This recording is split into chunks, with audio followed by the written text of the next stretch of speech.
TV रख के पास पागल हुई सास। आजकल वर्मा जी की पत्नी देवकी जी केबल पर रियलिटी शोज देख देख कर बहुत कुछ सीख रही हैं।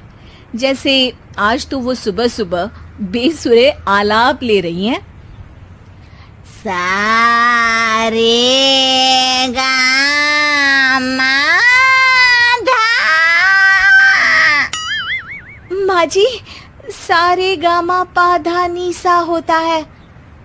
अरे वो तो सब गाते हैं, ये मेरा स्टाइल है। आवाज तो कम कर लीजिए माँ जी, पर्दे फट जाएंगे कान के। ये कहो कि पर्दों में आग लग जाएगी। देखना, मेरी आवाज सुन के जज आग लगा देगी, आग लगा देगी, तू तो आग लगा देगी, ऐसा बोलेंगे। सरिता वहां से परेशान होकर चली जाती है और सास रियाज जारी रखती है। सारे गाओ, सारे नाचो। तभी बाबूजी दुकान से लौटते हैं। अरे देवकी, क्यों तानसेन बनी हुई है? कान से खून निकालोगी क्या? अरे क्या हुआ, रियाज तो करने दो मुझे। इसको रियाज बोलते हैं? ऐसा लग रहा है जैसे घोड़े हिना रहा है। घोड़े पे बैठ के ही बम्बई जाऊंगी मैं तो, जब जज साहब कहेंगे कि देवकी तुम मुंबई आ रही हो। जज साहब, वो अदालत वाले? अरे नहीं नहीं, बड़े लोग हैं, आप नहीं जानते हैं। ओ मैं तो छोड़ चली अपना ये देश, बम्बई मुझे प्यारा लगे। गाना गाती हुई देवकी चली जाती है और बाबूजी अपनी सरफिरी पत्नी के इस संगीत प्रेम की चर्चा करने बहू के पास चले जाते हैं। अरे सरिता बेटा, सुनो तो, ये तेरी सास को क्या हुआ है बेटा? सुबह तो अच्छा भला छोड़कर गया था इसे। सिंगर बनेगी अब वो। सिंगिंग रियलिटी शो में जाने की सुबह से तैयारियां चल रही हैं इनकी। हाँ, अब तो कोयल के सुर मेंढक छेड़ेगा। हे भगवान, सद्बुद्धि दो इसे।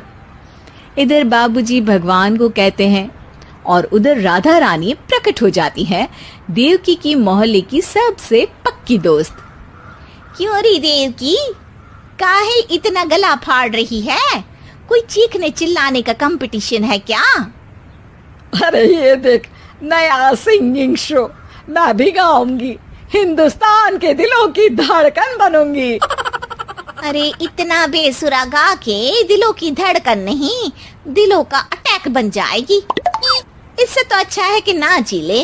वैसे भी दिन भर मोहल्ले में नाचती तो रहती है तू, कभी इसके घर कभी उसके घर। देवकी को समझ में आ जाता है कि उसका गाना किसी को पसंद नहीं आ रहा। अगले दिन सरिता देखती है कि सास पैरों में घुंघरू बांध के नाच रही है। अरे माँ जी, क्या मंजुलिका बनी हुई है आज आप? अरे नाचने दे बहू, जब तक है जान जाने जहां मैं नाचूंगी। अरे माँ जी, अभी जान निकल जाएगी इतनी जोर से नाचेंगी तो। अरे अरे, क्या कर रही हो? अरे दिख नहीं रहा, डांस कर रही हूँ। अरे जैसी तुम्हारी हरकतें हैं, तुमको तो नागिन डांस करना चाहिए। वो भी करूंगी, भांगड़ा भी करूंगी। देखना, जज मुझे देख के स्टैंडिंग ओवेशन देंगे। हाँ, स्टैंडिंग ओवेशन तो देंगे ही, ताकि खड़े होकर वहां से भाग सके तुम्हारा डांस देखकर।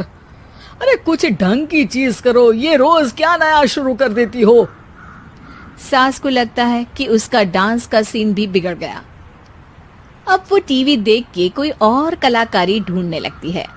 तभी उसे टीवी पर खतरों के खतरनाक खिलाड़ी शो दिखता है, जिसमें लोग अलग अलग स्टंट करते हैं। बस देवकी को नया काम मिल जाता है। अगले दिन सुबह देवकी डंबल लेकर कसरत करने लगती है। माँ जी, ये क्या कर रहे हैं आप? अरे खली जैसे बनकर खलबली मचा दूंगी। कल मैंने खतरों के खतरनाक खिलाड़ी देखा, और सोच लिया कि मुझे वही जाना है। हाँ बस। तभी वहाँ बाबूजी भी आ जाते हैं। अरे इतना भारी डंबल, अरे गिर मत जाना कहीं लेकर। अरे चुप करो, तुमसे कुछ नहीं होता इसका मतलब ऐसा नहीं कि मुझसे भी कुछ नहीं होगा।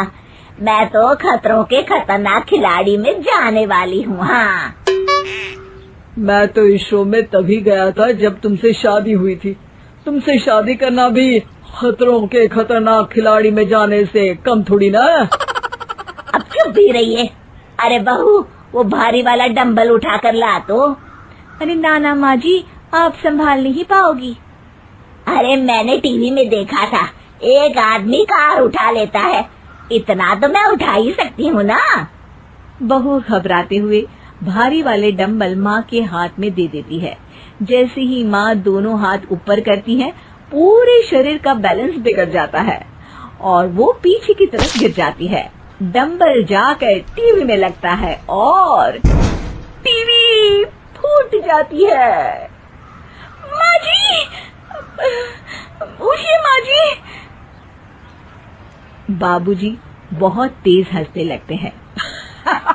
बाबा बाबा, टीवी और बीवी दो टेंशन थे मेरे, आज एक कम हो ही गया। बहू भी सास को उठाते उठाते इस बात पर ताली बजाकर हंसने लगती है और देवकी फिर से गिर जाती है। और इस बार देवकी भी अपनी बेवकूफी पे हंसी रोक नहीं पाती।